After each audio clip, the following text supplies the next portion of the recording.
আসসালামু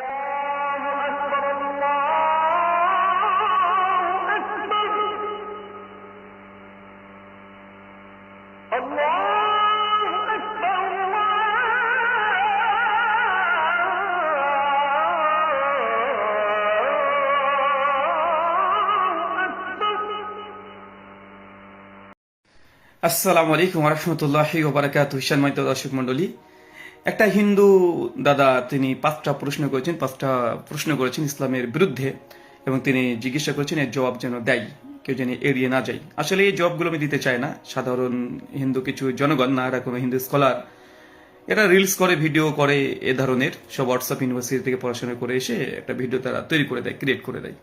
তো এই জন্য জব দিতে চাইনি, কিন্তু অনেকেই আমাকে ভিডিওটা প্রেরণ করছেন, বারবার আমাকে সেন্ড করছেন যেন আমি জবটা দিয়ে দিই। তো যাই হোক, চলেন সে 5টা প্রশ্ন শুনলে আপনারাও অনেকে হাসতে হাসতে হয়তো অন্য কিছু করে ফেলতে পারেন। জাস্ট আমি রোস্টিং ভিডিও করবো না, একাডেমিক ওয়েতে জব দেবো। মানুষ মূর্খতা করতে পারে, কিন্তু তাদের সঙ্গে তো মূর্খতা করা যাবে না। যদি জানার জন্য আগ্রহ থাকে সে যেন বুঝে আগে। চলে 5টা প্রশ্নের আগে উত্তর আমরা তার দাবিগুলো শুনে আসি। 5টা প্রশ্ন তো আমিও করেছিলাম, উত্তর পেলাম না এখনো। 5টা প্রশ্ন আরেকবার করছি। দম থাকলে কোন পীরজাদায় উত্তর দেবে? নমস্কার। আচ্ছা, পীরজাদারা কি, কার সঙ্গে কন্ট্রোভার্সি চলছিল আমি জানি না, কিন্তু আলোচনাতে যেহেতু প্রশ্ন করছেন ইসলামকে টার্গেট করে, সেক্ষেত্রে আমাদের দায়িত্ব আমরা জবাব দেবো। চলো শুনে আসি একটা একটা করে। এইখানে বসেছিল, আজ এই পীরজাদা না হারামজাদা অনেক বড় বড় কথা বলছে।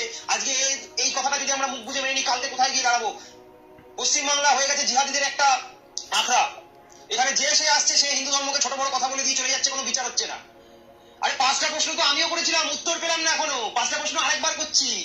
দম থাকলে কোন পীরজাদায় উত্তর দেবে? প্রশ্ন 1, সেটা হচ্ছে কি, আল্লাহর একটা ছবি দেখতে চেয়েছি, কেমন দেখতে, হাইট কত, একটু দেখবো। প্রশ্ন 2, তোমরা জন্মাও সবাই সনাতনী হয়, কিন্তু তারপরে তোমাদের মুসলমানি করা হয়। আল্লাহর যদি মুসলমানি হয়ে থাকে, তাহলে সেটা কে করেছিল? আচ্ছা, এই দুটো প্রশ্ন শুনে আপনারা অনুমান করতে পেরেছেন যে এই আমাদের এই দাদাটার ধর্মতত্ত্ব সম্পর্কে জ্ঞানটা কোন লেভেলের। আর এগুলো জবাব দিতে আমাদেরকে লজ্জা লাগে। মানুষ এই পর্যায়ে এসে নেমে এসে প্রশ্ন করতে পারে। জ্ঞানের একটা দৈন্যতারও তো একটা লিমিটেশন থাকে, মানুষের একটা আইকিউ এর তো একটা লিমিটেশন থাকে। তো যাই হোক, ওনার প্রথমত দুটো প্রশ্ন, সেটা দুটো না, আসলে 3টে প্রশ্ন করে ফেলেছেন, দুটো সিরিয়াল মেনটেন করেছেন। তাই প্রথম প্রশ্ন যে আল্লাহ সুবহানাহু ওয়া তাআলার একটা ছবি দেখতে চেয়েছে। আসলে ইনারা যে কোয়ালিটির, ওনারা সেই কোয়ালিটির ধরে ফেলে সামনে মানুষটাকে প্রশ্ন করে। এটাকে বলা হয় স্ট্রম্যান ফেলাসি। স্ট্রম্যান ফেলাসি কি?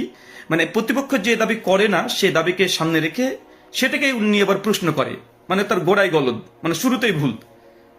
কেন আমি বলি, ধরেন একটা আনমেরিড একটা ব্যাচেলার একটা ছেলে আছে, ছেলেটাকে যদি আপনি বলেন যে বিবাহ করেনি, তাকে বলেন, কিরে তোর বউটা কেমন আছে, কিরে বউটাকে মারা ছেড়ে দিয়েছিস নাকি, বউটাকে খুব মারিস না, আচ্ছা তোর ছেলেটার নাম কি জানো, আচ্ছা তোর ছেলে বয়স কত, আচ্ছা তোর ছেলে কোন ক্লাসে পড়ে, ও তোর ছেলে কি।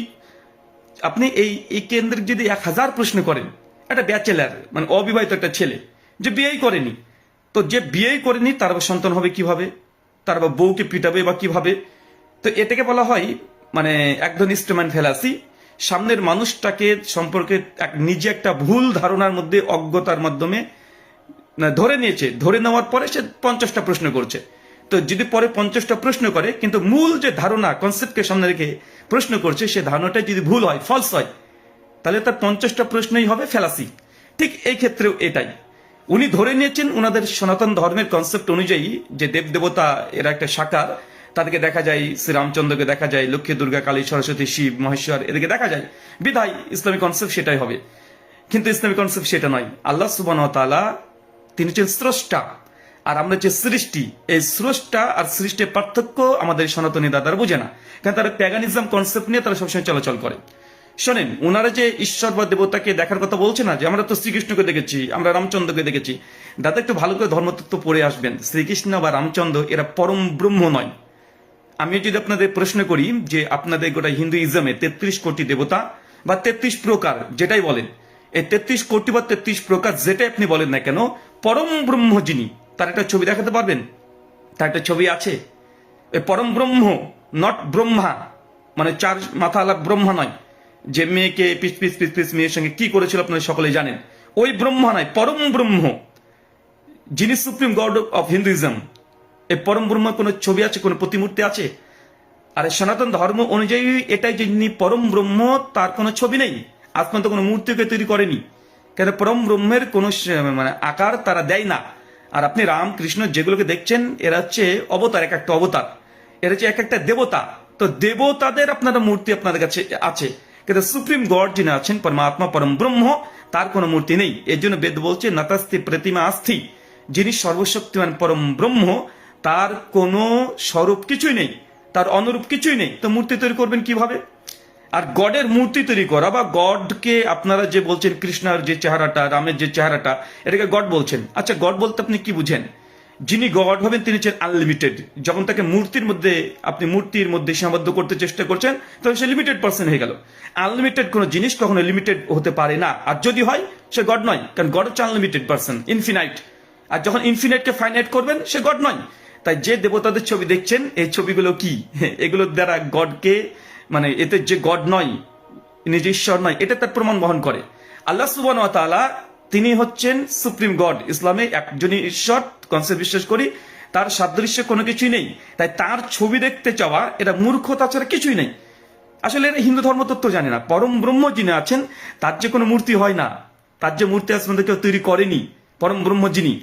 আর শ্রীকৃষ্ণ দেখছেন এরা হচ্ছেন অবতার বা বিষ্ণু দেবের অবতার, এরা সবগুলো এক একজন দেবতা। দেবতা আর পরম ব্রহ্মর মধ্যে পার্থক্য আছে। এই আমাদের অজ্ঞ এই সনাতনী দাদারা নিজেদের হিন্দু থিওলজিটা বুঝে না, না বুঝার কারণে মূর্খতার সাগরে নিজে ডুবে সামনে মানুষকে আরো 10টা প্রশ্ন করবে এবং মনে করবে নিজেকে অনেক বড় জ্ঞানী। আসলে গডের কনসেপ্ট আগে বোঝা উচিত। 2 নম্বর তিনি বলছেন যে আল্লাহ সুবহানাহু ওয়া তাআলা প্রত্যেক মানুষ নাকি জন্ম করে সনাতনী হয়ে তারপরে নাকি তাদেরকে লিঙ্গ কেটে নাকি কি করতে হয়, মুসলমান হতে হয়। মানে এটা এত মূর্খতা সুলভ প্রশ্ন এদের, মানে এত জাহালাত, অজ্ঞতা, জ্ঞানের দৈনতা, আমরা অবাক হই, সত্যি অবাক হই যে এরকম প্রশ্ন কেউ মানুষ করতে পারে। আরে মুসলমান প্রত্যেক জন কেউ যদি মুসলমানি নাও দেয়, তারপরে যদি ইসলামী আকিদা, আমল, বিশ্বাস, থিওলজিক্যালি এবং মোরালিটি যেগুলো আছে, ইসলামী যে প্যারাডাইম আছে, এটাকে যদি ফলো করে তারপরে সে মুসলিম হতে পারবে। মুসলমানি দেওয়া বা চমড়ার অগ্রভাগকে কেটে দেওয়া এটা ইসলামের একটা জাস্ট রীতি, এটা জাস্ট একটা রীতি। আরে এটা তো খ্রিস্টানরাও করে, এটা খ্রিস্টানরা করে না, অনেক ইহুদিরা করে। তো যদি মুসলমানি দিয়ে যদি মুসলমান হয় তো খ্রিস্টানদেরকে মুসলমান বলবেন নাকি ইহুদিদেরকে মুসলমান বলবেন? আচ্ছা, একটা আমি দেখাই খতনা করা বিষয়টা একটা দেখাই, তাহলে আপনারা ভালো করে বুঝতে পারবেন। মানে এরা হচ্ছে অজ্ঞতা, ইসলাম সম্পর্কে ন্যূনতম ধারণা নেই যে ইসলামে খতনা করার পরে মুসলমান হয়। মানে মূর্খতা কোথা থেকে যে পেয়েছে, কোথায় পেয়েছেন দাদা আপনারা যে মুসলমানি করার পরে তারা মুসলিম হয়, তার চেয়ে মুসলিম হতে পারে না? এটা আপনাদের মূর্খতা। আর এই মূর্খতাকে বেস করে আপনার ইসলামকে প্রশ্ন করেন, নিজেদের অজ্ঞতাকে বেস করে। এটা তো আমরা খুব কষ্ট পাই যে আপনাদের জ্ঞানের দৈনতা মানে এত নিম্ন লেভেলের। আচ্ছা, আমি একটু দেখাবো একটা। আচ্ছা জি, দেখেন তো এটাকে চিনতে পারেন কিনা, আমি একটু দেখাই। মুসলমানি দেওয়া। আচ্ছা, আমাদের মহাদেবের কথা তো মনে আছে আপনাদের, মহাদেব শিব। আচ্ছা, শিবের এটা কামাখ্যাই আসামে কামাখ্যাই শিবের একটা লিঙ্গের ছবি দেওয়া আছে। দেখেন তো এই লিঙ্গটাকে চিনতে পারছেন কি? আচ্ছা, শিবের লিঙ্গ এরকম অগ্রভাগ ছেদন করা মুসলমানিদের মতো কি ব্যাপার দাদা? একটু দেখবেন, দেখে একটু মানে আমাকে একটু জানাবেন যে শিবের যে কামাখ্যা যে লিঙ্গটা ছবি দেওয়া আছে, এই লিঙ্গটা মুসলমানদের কাটোয়া, বুঝতে পারলেন? এই কাটোয়া কেন? তো এটা একটু দেখবেন, আপনাদের কাছে অনুরোধ। আচ্ছা, দ্বিতীয় বিষয় হচ্ছে মুসলমান দেওয়ার পরে সে মুসলমান হয়, এটা সম্পূর্ণ আমাদের হিন্দু দাদাদের ভুল একটা কনসেপ্ট, ইসলামিক কনসেপ্টে বিশ্বাস করে না। আর 2, আল্লাহ সুবহানাহু ওয়া তাআলা কে খতনা দিয়েছে, মুসলমান দিয়েছেন, সার্কামসিশন করেছে, মানে এটা কতটা জাহালাত। পরম ব্রহ্ম যিনি, তিনি তার কোনো সাদৃশ্য নেই। তো যিনি সুপার এন্টিটি তাকে কে মানে খতনা করছে প্রশ্ন করাটাই মূর্খতা। যেমন একটা ব্যাচেলার ছেলেকে যদি বলা হয় যে বউকে পিটানো ছেড়ে দিয়েছিস, তুই বউকে খুব মারিস না, এটা যেমন অজ্ঞতামূলক একটা প্রশ্ন, ঠিক এই প্রশ্নটা সেম একই জিনিস। আচ্ছা চলেন তৃতীয় একটা প্রশ্ন, এগুলো ডিটেল আর একাডেমিক্যালি জবাব দেওয়া যায়, কিন্তু এরা সব রিলস করতে ব্যস্ত, অত গভীর আলোচনা, তাত্ত্বিক আলোচনা, থিওলজিক্যালি এগুলো বুঝবে না। তো চলুন আমি আর একটু জানাই। প্রশ্ন 3, তাকিয়া। এই শব্দগুলির মাধ্যমে তোমাদের ধর্মাচরণের মাধ্যমে যেই মিথ্যে পরিচয় দেওয়ার একটা প্রবৃত্তি রয়েছে, এটা তোমরা কোন কোন ক্ষেত্রে করো? লাভ জিহাদের জন্য করার কথা কি লেখার ছিল ধর্মগ্রন্থে? প্রশ্ন 3, তোমার আল্লাহ যখন প্রশ্ন 3 এর পরে প্রশ্ন 3 হয় না দাদা, প্রশ্ন 4 হয়। আচ্ছা যাই হোক, উনি যে প্রশ্নটা করেছেন তাকিয়া ইসলাম ধর্মের কথা আছে, এবার তাকে ইসলামিক অনুমোদিত নয়, ভালো করে ইসলাম সম্পর্কে জেনে রাখো। এটা তো তোমাদের সনাতনীদের মিথ্যা ইসলামের বিরুদ্ধে মানে ষড়যন্ত্র। এগুলো মানে কোনোটাই বৈধ নয়। চলেন, তাকিয়া আছে, তবে ইসলামে নয়, সনাতন ধর্ম আছে। ওই আমি দেখাচ্ছি একটু তাকিয়াটা, তাকিয়াটা আমি দেখিয়ে দিই। আচ্ছা, ওকে, হ্যাঁ, আমি তাকিয়াটা একটু দেখিয়ে দিই। এই যে তাকিয়া মানে মিথ্যা কথা বলা, মিথ্যা প্রচার করা ধর্ম প্রচারের জন্য, এটা ইসলামে নেই। এটা হিন্দুদের মিথ্যা একটা অভিযোগ, আর এই অভিযোগটাকে রিলস দেখে দেখে শুনেছি, হিন্দি রিলস দেখে এখন বাংলাদেশে পড়াচ্ছে। চলেন আমি দেখাই কোথায় আছে, হিন্দু ধর্মে আছে। দেখেন, ভালো করে দেখে নেবেন। এটা আমি যেটা দেখাচ্ছি ভাগবত পুরাণ স্কন্দ 8 অধ্যায় 19 শ্লোক সংখ্যা 43। কি বলছেন দেখেন, এখানে বলছেন, আপনারা এখানে দেখে নিতে পারেন, আমি পুরোটাই এখানে স্ক্রিনে করা আছে। কি বলা আছে দেখেন, হিন্দুরা কোথায় কোথায় মিথ্যা কথা বলতে পারবে। প্রথম বলছে, স্ত্রীলোক বশীভূত করলে পরিহাস, মানে কোন কোন সময় মিথ্যা কথা বলতে পারবেন। এক, কাউকে পরিহাস ঠাট্টা বিদ্রুপ করে মিথ্যা কথা বলতে পারবেন, হ্যাঁ, হিন্দু ধর্মে এটা গোনাহ নয়, পাপ নয়। দুই, বিবাহে, হ্যাঁ, এটা হচ্ছে তাকিয়া, এটা হচ্ছে তোমাদের লাভ জিহাদ, ভাগুয়া ট্র্যাপিং, মিথ্যা কথা বলে মুসলিম নারীদের সামনে গিয়ে মুসলিম পরিচয় দিয়ে বিবাহ করা। এটা হিন্দু ধর্মের শিক্ষা, এটা ইসলামের শিক্ষা নাই। একটা ইসলামিক কোন লিটারেচার থেকে দেখাতে পারবে না, পৃথিবীর কোনো সনাতনী পারবে না। সনাতনী কি গোটা বিশ্বের সবাইকে যদি একজোট করা হয় তারপরে পারবে না। আমাদের চ্যালেঞ্জ থাকলো, যদি সম্ভব হয় তোমাদের হিরণময় গোস্বামী যে মহারাজ প্রভু আছে তার সঙ্গে আমার সঙ্গে বিতর্কে বসিয়ে দাও, হয়ে যাক Islamic morality versus Hindu morality বা উমেন রাইটস, হিন্দুইজম এন্ড ইসলাম, বসিয়ে দাও, তোমাদের পণ্ডিতদেরকে বসিয়ে দাও, দেখি। দেখেন কি বলছে, কোন কোন সাথে মিথ্যা কথা বলেছে। এক, পরিহাস ঠাট্টা বিদ্রুপ করে বন্ধু বান্ধব আত্মীয় স্বজন যার তার সঙ্গে ঠাট্টা বিদ্রুপ করে মিথ্যা কথা বলতে পারবেন বিবাহের ক্ষেত্রে। দুই, জীবিকা অর্জন, মানে ব্যবসায়ী কোনো ব্যবসায়িক মিথ্যা কথা বলতে পারবে, মিথ্যা কথা বলে সে ব্যবসা করতে পারবে, দেখা যাচ্ছে কোনো ডুপ্লিকেট মালকে অরিজিনাল মাল বলে চালিয়ে দিতে পারবে, একটা পচা একটা সবজিকে টাটকা সবজি বলে চালিয়ে দিতে পারে জীবিকার ক্ষেত্রে। 4 নম্বর বলছে, জীবন বিপন্ন হলে, মানে কারো যদি জীবনে রিস্ক থাকে সেক্ষেত্রে মিথ্যা কথা বলতে পারবে। এক, গাভী রক্ষার ক্ষেত্রে, মানে গাভীকে বাঁচানোর জন্য মিথ্যা কথা বলতে পারবে, যেগুলো করে এরা। তারপরে ব্রাহ্মণদের হিতার্থে, ব্রাহ্মণদেরকে রক্ষা করার জন্য মিথ্যা কথা বলতে পারবে, শত্রুর হাত থেকে কাউকে রক্ষা করার সময় তো মিথ্যা কথা বলতে পারবে। তো 7টা জায়গাতে ভাগবত পুরাণ স্কন্দ 8 অধ্যায় 19 শ্লোক সংখ্যা 43 অনুযায়ী হিন্দুরা তাকিয়াবাজ করে এবং তারা তাকিয়া করে, এটা হিন্দু ধর্মের থেকে স্পষ্ট প্রমাণিত, ভাগবত মহাপুরাণ থেকে প্রমাণিত। তো দাদা, এ তাকিয়া তোমরা করো, তোমরা যে করো তার যথেষ্ট প্রমাণে তোমাদের মানে ভাগবত পুরাণে। এই জন্য তো গোরক্ষা বাহিনীরা মুসলিমদেরকে কেউ নির্যাতন করছে, হত্যা করছে, মুসলিম নারীদেরকে হিন্দুরা ভাগুয়া ট্র্যাপিং এর মাধ্যমে বিয়ে করছে, ছলনা করছে, ধোকাবাজি করছে। এখানে বিবাহে মিথ্যা কথা বলা বৈধ, এটা সনাতন শাস্ত্র স্পষ্টভাবে জানিয়ে দিয়েছে। ইসলামী কোন লিটারেচার থেকে তুমি দেখাতে পারবে না যে মানে মিথ্যা কথা বলে ফান্দে ফেলে ব্যবসা করা, ফান্দে ফেলিয়ে কাকে মিথ্যা কথা প্রতারণা করে কোনো মেয়ের সঙ্গে মানে বিয়ে করা, এ তুমি দেখাতে পারবে না। এটা আমার চ্যালেঞ্জ, তুমি দেখাও। চলো আর একটা দেখাই তোমাকে।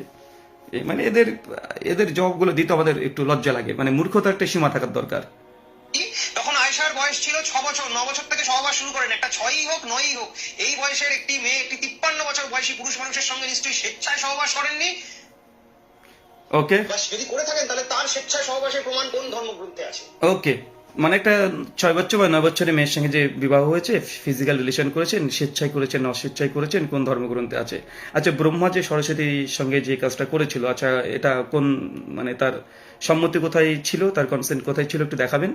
এরকম শত শত দেখাতে পারি। বরুণ দেবতা যে করেছিল, বৃহস্পতি দেবতা যে তার নিজের বৌদির সঙ্গে করেছিল, এগুলো কোথায় করেছিল একটু দেখাবেন। এগুলো যদি রেফারেন্স তথ্য দিতে চান, এগুলো আমাদের কাছে অ্যাভেলেবেল। আপনি যদি বলেন যে হ্যাঁ দেখতে চাই, আপনাকে দেখিয়ে দেবো, কিছু জিনিস রেখে দেওয়া ভালো। তো এগুলো সম্মতি কোথায় পাবেন? 6 বছর 9 বছর, আসেন আমি একটু দেখাই। আপনাদের পরম পুরুষোত্তম যাকে বলেন পূজনীয়, তাদের একটু দেখে আসি। চলেন, আপনাদের 3 জন ব্যক্তির ব্যাপারে একটু দেখে আসি। আচ্ছা, শ্রীকৃষ্ণ যখন রুক্মিণীকে বিয়ে করেছিল তখন তার বয়স কত ছিল? এটা শ্রীকৃষ্ণ যখন রুক্মিণীকে বিয়ে করেছিলেন, এটা স্কন্দ পুরাণ অবন্তী খণ্ডের রেবা খণ্ডের 142 অধ্যায়ের 8 থেকে 20 নম্বর শ্লোক অনুযায়ী তার বয়স ছিল 8। তো শ্রীকৃষ্ণ যে কিভাবে করলেন বলেন, একটু বলে দিবেন, ঠিক আছে? আচ্ছা, এখানে আরেকটা দেখেন, শ্রী রামচন্দ্র, জয় শ্রীরাম, জয় শঙ্কর, গলা ফাটিয়ে ফেলো। রাম যখন বিয়ে করেছিলেন দেবী সীতাকে, সেই সময় দেবী সীতার বয়স কত ছিল? 6। কোথায় আছে? এটা বাল্মীকি রামায়ণ অরণ্য কাণ্ডের 47 অধ্যায় 3 থেকে 10 নম্বর শ্লোক। আসলে এই রেফারেন্সগুলো আমরা একাধিকবার দেখিয়েছি, স্ক্রিনশট সহ দেখিয়েছি। ওই এই টপিকের পর যখন মানে আমাদের হিন্দু সনাতনী দাদাদের জামাইবাবু নাস্তিক যখন আসাদ নূরের সঙ্গে যখন ডিবেট হয়েছিল তখন স্ক্রিনে দেখিয়েছি। আচ্ছা, আরো অনেক আছে। যখন মহাদেব শিব, যার লিঙ্গর কথা একটু আগে বললাম, তো মহাদেব শিব যখন বিয়ে করেছিল পার্বতীকে, তখন তার বয়স ছিল কত? মাত্র 8। শিবপুরাণ রুদ্র সংহিতার পার্বতী খণ্ডের 11 অধ্যায়ের 1 থেকে 2 নম্বর শ্লোক, এগুলো স্পষ্ট প্রমাণ। এগুলো কতবার দেখাবো, কিন্তু এই যারা মানে কানটাকে বন্ধ রেখে অন্য কারোর প্রতি অভিযোগ করে, এরা কি জানি নিজের শাস্ত্র জ্ঞান কিছুই নেই, অথচ ইসলামকে টার্গেট করে প্রশ্ন করছে। আমি 5টা প্রশ্ন করেছি।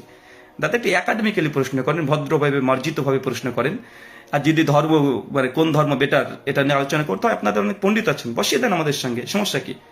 বসিয়ে দেন। আপনাদের হিরণময় গোস্বামী আছে, ওই যে অসীম অসীম আছে, তার সঙ্গে বসিয়ে দেন। আরো তো অনেকজন কীর্তনীয় ধর্ম উচ্চার করে, তাদের সঙ্গে বসিয়ে দেন, দেখি আমরা আলোচনা করি, সমস্যা কোথায়?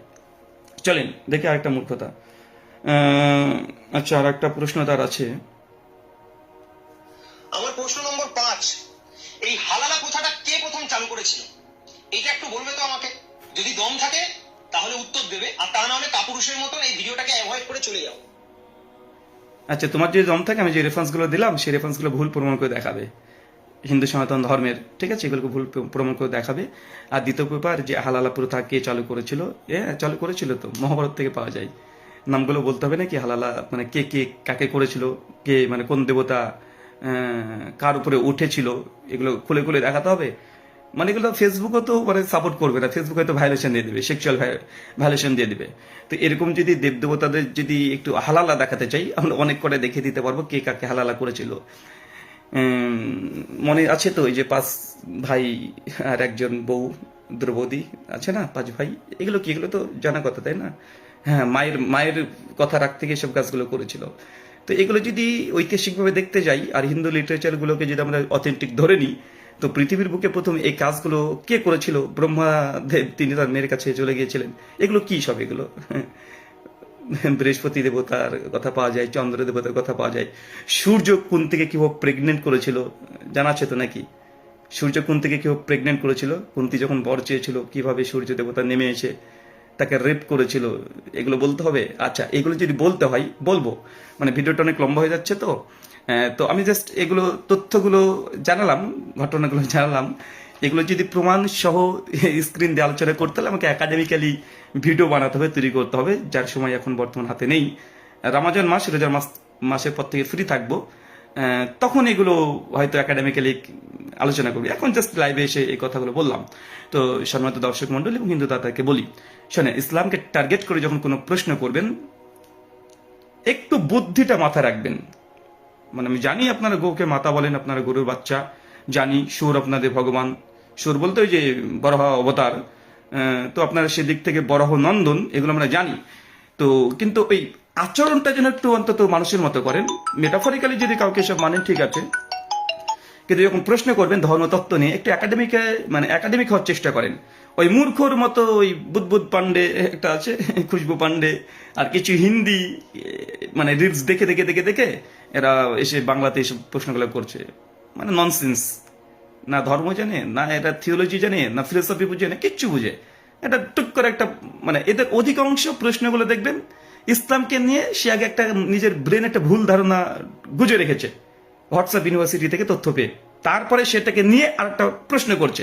ওই যে বলেছি যে অবিবাহিত ছেলেকে বউ কেমন আছে, কি খায়, কি পরে, তার ছেলে কেমন, প্রশ্ন করা, ঠিক তাদের মানে এটাই হয়। আরে এটা আসলে হওয়াটা অস্বাভাবিক কিছু নাই। কারণ গরুর বাছুর দেখবেন, গরুর প্রকৃত যিনি সন্তান, যে সন্তান সে যে বাছুর বা তার বাচ্চা, ওই বাচ্চা কিন্তু জানে যে আসলে তার মায়ের ওই প্রস্রাব খেতে হয় না, প্রস্রাব খায় না, জন্মের পর থেকে দুধ খাই, দুধ খুঁজে বেড়াই, প্রস্রাব করলেও মুখ দেবে না, আবার গোবরও খাবে না। কিন্তু আমাদের এই সনাতনী দাদা যারা গোমাতা বলে, কিন্তু এই বাচ্চাগুলো, এই গোমাতার সন্তানগুলো, তা কিন্তু অরিজিনাল গরুর বাচ্চা যেগুলো আছে, বাছুর যেগুলো আছে, সেগুলোর মতো আচরণ করে না। অরিজিনাল বাছুর কিন্তু দুধ খায়, ও গোবরও খাবে না, প্রস্রাবও খাবে না। কিন্তু 2014 পরে যেসব আমাদের সনাতনী দাদারা সনাতন ধর্ম নিয়েছে, এদেরকে দেখবেন এরা কিন্তু মানে ওই অরিজিনাল বাছুরের মতো না। অরিজিনাল বাছুর জানে যে কোনটা খেতে হয় আর কোনটা খেতে হয় না। কিন্তু এরা ওই বাছুরের চাইতে নিম্ন কোয়ালিটির, মানে আরো নিচু কোয়ালিটির, মানে ওই বাচ্চাগুলোর চাইতে আরো নিচু কোয়ালিটির। তবে হ্যাঁ, বরাহ নন্দন যেটা, বরাহ হচ্ছে সুর, উনি একজন অবতার, বিষ্ণুর অবতার বরাহ। শুয়োর কিন্তু সবসময় দেখবেন ওকে যতই ভালো খাবার দেন, যাই ভালো খাবার দেন, ঘুরে ফিরে ওই গুটাই খাবে, নোংরা জিনিসটাই খাবে। তো এইগুলো গোমাতা না বলে এদেরকে বরাহ নন্দন বলাটা বেটার, কেন এদের আচরণ এমনটাই, আইকিউ লেভেল এতটাই কম। তো যাই হোক, আজকাল লম্বা করলাম, এমনি অনেক লম্বা, এগুলো 5টা প্রশ্ন, একাডেমিক উত্তর দিলে অনেক লম্বা সময় লেগে যাবে। এগুলো অ্যান্সার করবেন, আর আমি চাইবো যে আপনার অ্যান্সার না করে আপনাদের পণ্ডিত যারা আছে তাদেরকে বলেন, একটু আমরা আলোচনা করি হিন্দুইজম ভার্সেস ইসলাম এই টপিকের উপরে। যে কোনো টপিক নিয়ে আলোচনা করা যেতে পারে, কারণ ধর্ম আপনি মনে করছেন দাদা আপনার ধর্মটা শ্রেষ্ঠ ভালো, আমি মনে করছি আমাদের ইসলামিক থিওলজি, আমাদের ইসলামিক প্যারাডাইম যেটা, এটা আমাদের কাছে বেস্ট এবং এটা একমাত্র সত্য, বাকিগুলো আমরা মিথ্যাই মনে করি। তো এক্ষেত্রে আসেন আমরা আলোচনা করি, একাডেমিক ওয়েটা আলোচনা করি, হেলদি ডিসকাশন করি। আলোচনা করতে তো সমস্যা নেই। এই রিলস ভিডিও করে অভিযোগ করে ইসলাম প্রসঙ্গে আপনার কিছু মানে ভুল ধারণা আছে, সে ভুল ধারণা থেকে আরো 10খানা ভুল প্রশ্ন করা, এগুলো অজ্ঞতা প্রকাশ পাবে। তার চেয়ে ভালো এটা নাই, আমরা যারা ধর্মের যারা গুরু আছে তারা আমরা একে অপরের সঙ্গে আলোচনা করি, হেলদি ডিসকাশন করি। যদি সরাসরি আলোচনা করতে নাও পারি, এখন সোশ্যাল মিডিয়ার মাধ্যমে আমরা জুম মিটিং করতে পারি, লাইভ প্রোগ্রাম করতে পারি, অনেক প্ল্যাটফর্ম আছে, করা যেতে পারে, তাই নাকি? তো আমি বলবো যে আপনাদের পণ্ডিতদেরকে রাজি করান। পরিচিত পণ্ডিত যারা আছে, ওই অপরিচিত অজ্ঞাত পরিচয়ের ব্যক্তিদের যেন না হয়, মানে রিলস বানানো পার্টি যেন না হয়, একটু যাদেরকে মানুষ মান্যতা দেয়, যাদের একটা একাডেমিক যোগ্যতা আছে, যাদের কথা অন্ততপক্ষে বাংলা ভাষাভাষী মানুষরা শোনে, এইসব ব্যক্তিদেরকে সামনে নিয়ে আসেন, তাদের সঙ্গে আমরা আলোচনা করি। ধর্মতত্ত্ব নিয়ে সমস্যার কথা আলোচনা করতে কোনো সমস্যা আছে? আপনি আপনার ধর্মকে শ্রেষ্ঠ প্রমাণ করবেন, আমি আমার ধর্মটাকে আমি দেখাবো যে আপনার ধর্ম শুধু শ্রেষ্ঠই হতে পারে, প্রমাণ করবেন সেই দিন। আর আমি দেখাবো ইসলাম সিস্টেম অফ ম্যানেজমেন্ট এটা একমাত্র ট্রুথ, বাকি যা আছে এগুলো সব মিথ্যাই, এগুলো ভুল। এটা আমি তো দাবি করছি পরিষ্কার। আসেন আলোচনা করি, আপনাদের মহাপুরুষদেরকে ডেকে নিয়ে আসেন, মহারাজদেরকে।